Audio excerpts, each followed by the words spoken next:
Let's spike crime की कहानी। जरा गौर से देखिए इस वीडियो को। यह ना तो कोई वर्चुअल गेम है और ना ही किसी फिल्म का सीन।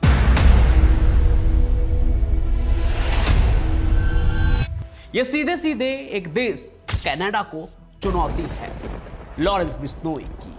आपको याद होगा कनाडा सरकार ने लॉरेंस को आतंकी करार दिया। कनाडा ने लॉरेंस बिश्नोई गैंग को आतंकवादी संगठन घोषित कर दिया है। और उसके बाद एक रात वो हुआ जो किसी ने सोचा नहीं था।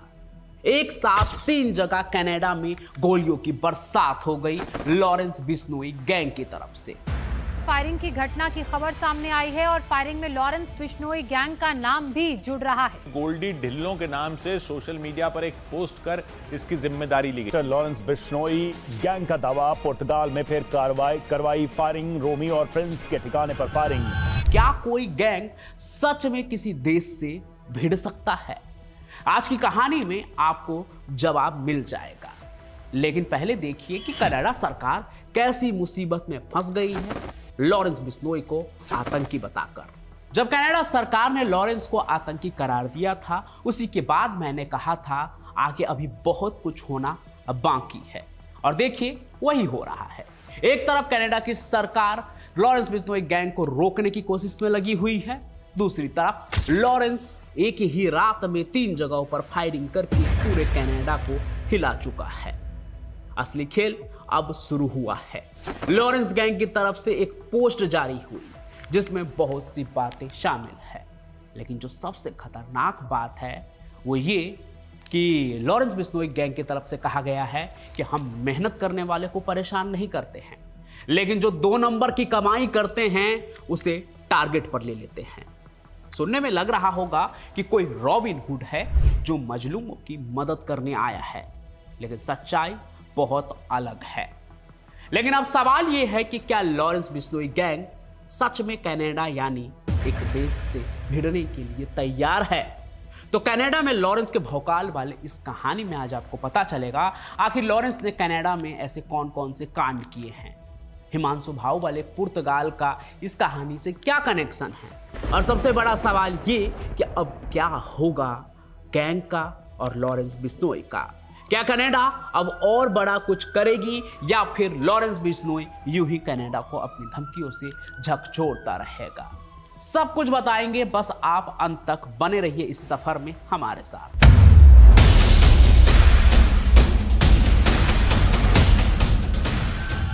देखिए, लॉरेंस बिश्नोई गैंग जहां पंजाब में सालों से किंगपिन बनकर बैठा था, वहीं अब ये 7 समंदर पार कनाडा की सरकार को धमकी दे रहा है।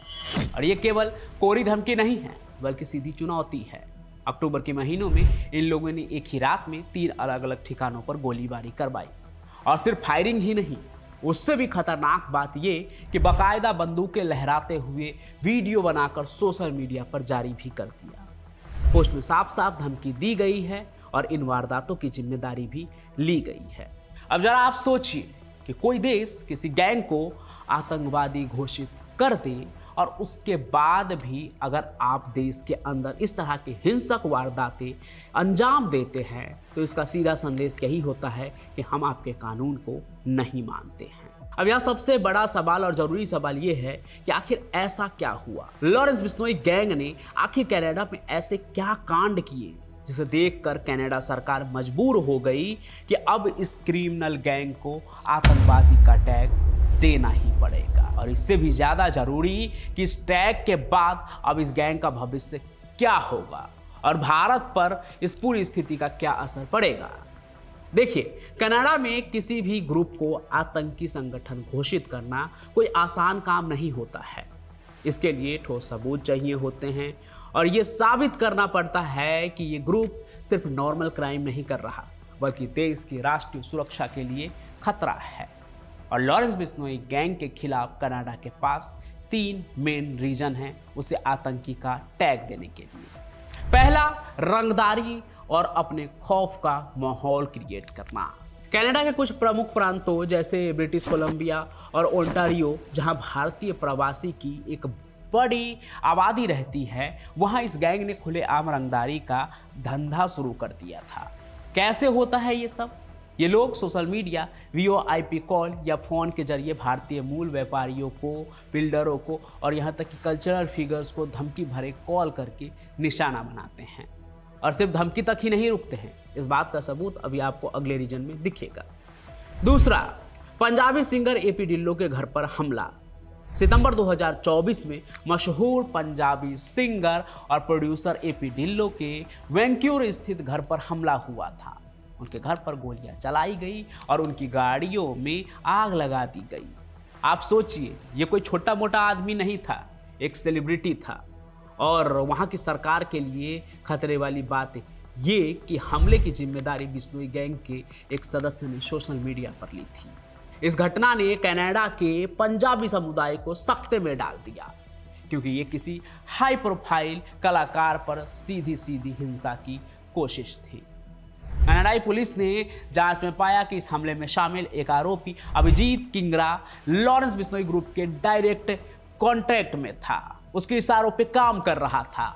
इस घटना ने साबित कर दिया कि ये गैंग भारत में बैठे हुए भी कनाडा में टारगेटेड वायलेंस करवा सकता है।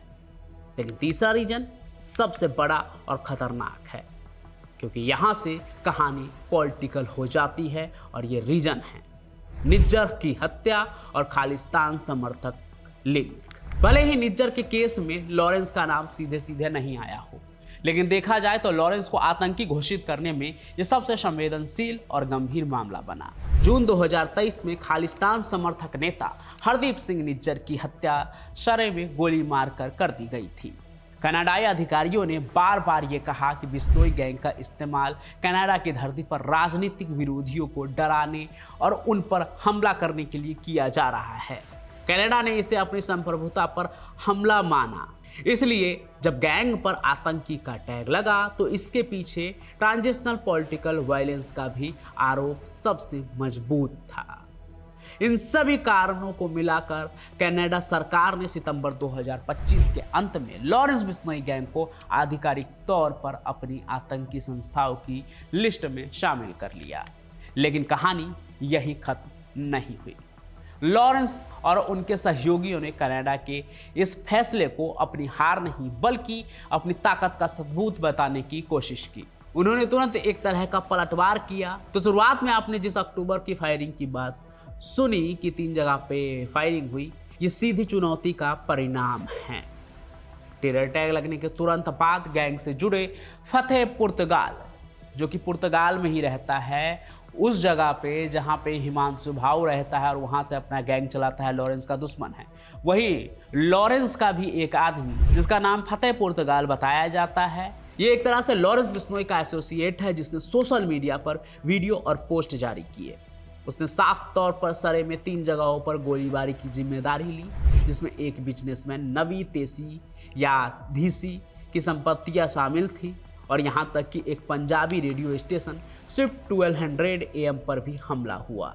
गैंग ने दावा किया कि नवी तेसी ने लॉरेंस बिश्नोई के नाम पर लोगों से $5 मिलियन की जबरन वसूली कर रहा था और इसलिए उन्होंने उसे सबक सिखाने के लिए यह हमला किया। आप सोच कर देखिए, ये कदम दिखाता है कि गैंग अब सिर्फ रंगदारी नहीं ले रहा, बल्कि एक पैरेलल अथॉरिटी दिखाने की कोशिश कर रहा है।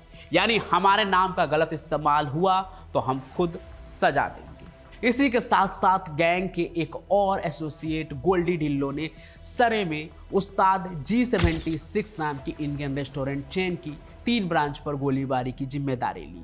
उसने कहा कि रेस्टोरेंट का मालिक अपने कर्मचारियों के साथ बुरा व्यवहार कर रहा था, जिसमें बहन बेटियों का भी जिक्र शामिल है, और उन्हें समय पर सैलरी भी नहीं दे रहा था। आप ये बात सोच कर देखिए कि एक क्रिमिनल गैंग अचानक से लेबर राइट्स की बात करने लगे। ये दिखाता है कि गैंग अब सिर्फ पैसा कमाने के लिए नहीं, बल्कि सामुदायिक मुद्दों में घुसकर अपनी पकड़ और एक मसीहा वाली छवि बनाने की कोशिश कर रहा है। लेकिन इस पूरे काम का आधार हिंसा और आतंक ही है। बाकी ये अक्टूबर की घटनाएं साफ तौर पर यह मैसेज देती है कि इनमें टेरर अटैक का कोई डर नहीं है और सोशल मीडिया अब उनका सबसे बड़ा हथियार है, जिसका इस्तेमाल वे तुरंत डर फैलाने के लिए और प्रोपेगेंडा के लिए करते हैं। वे कनाडा की कानून व्यवस्था को सीधी चुनौती दे रहे हैं। लेकिन सवाल ये है कि ये गैंग इतना बड़ा और ताकतवर कैसे हो गया। कि जेल में बैठा एक शख्स यानी लॉरेंस बिश्नोई कनाडा में बैठे अपने गुर्गों से रातों रात 3 जगहों पर फायरिंग करवा देता है। क्या ये पॉसिबल है? इसका जवाब भारत में एनआईए की जांच में छिपा है, जिसने इस पूरे मामले को गैंगस्टर टेररिस्ट नेक्सस का नाम दिया है। लॉरेंस बिश्नोई गैंग अब केवल ऑर्गेनाइज्ड क्राइम सिंडिकेट नहीं है, बल्कि एनआईए ने इसे प्रतिबंधित आतंकी संगठन बब्बर खालसा इंटरनेशनल के साथ जोड़कर देखा है। ये एक बहुत ही गंभीर मोड़ है।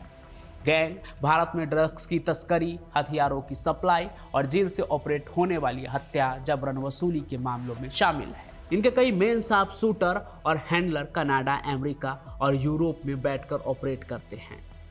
वे वीओआईपी और इंटरनेट का इस्तेमाल कर जेल में बंद लॉरेंस से इंस्ट्रक्शंस लेते हैं और भारत में अपने लोकल गुर्गों को काम सौंपते हैं।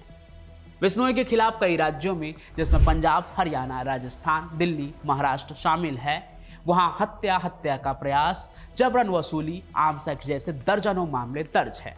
एनआईए ने अकेले इस टेरर गैंगस्टर गठजोड़ के मामले में अब तक 22 आरोपियों के खिलाफ चार्जशीट पेश किया है, जिनमें से कई पर फर्जी पासपोर्ट बनवाकर देश से भागने में मदद करने का आरोप है। इससे यह पता चलता है कि यह नेटवर्क कितना बड़ा और ऑर्गेनाइज्ड है। सवाल यह भी उठता है कि अब क्या होगा? बिश्नोई गैंग के भविष्य पर इसका क्या असर पड़ेगा? कनाडा द्वारा आतंकी संगठन घोषित किए जाने के बाद अब सिर्फ भारत ही नहीं, बल्कि कनाडा और अंतर्राष्ट्रीय स्तर पर भी इस गैंग की कमर तोड़ने की तैयारी है। इस फैसले के बाद कार्रवाई का तरीका पूरी तरह से बदल जाएगा। और इससे क्या होगा? कनाडा के अंदर लॉरेंस पर क्या कार्रवाई होगी? ये पूरी कहानी मैंने पहले ही एक और कहानी में सुना दिया था। आप वो कहानी भी जरूर देखिए, यहाँ पर आपको उसका थंबनेल दिख रहा होगा। बाकी आज की इस कहानी पर आपका क्या सोचना है वो कमेंट जरूर कीजिए। साथ ही साथ इस वीडियो को लाइक कीजिए, ज़्यादा से ज़्यादा शेयर कीजिए और चैनल को सब्सक्राइब कर लीजिए। मैं पंचम प्रकाश अपनी कहानियों के साथ यूं ही हाजिर होता रहूँगा। तब तक के लिए आप सभी का बहुत बहुत धन्यवाद।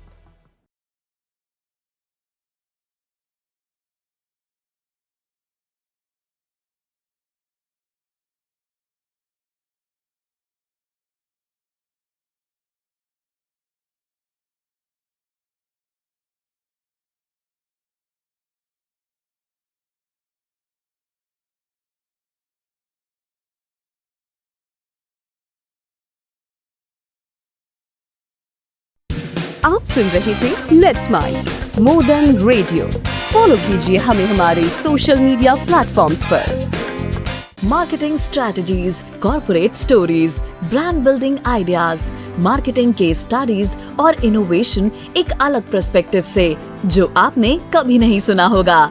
Let's mic more than radio लेकर आ रहे हैं एक ऐसा ही unique show for all marketing aspirants, professionals, startups and entrepreneurs every Saturday at 11 a.m. The Marketing Show with Dr. Shekhar Trivedi, streaming exclusively on Let's Mic app and YouTube channel. इसे radio पे सुनने के लिए download करें Let's Mic app और visit www.letsmic.com।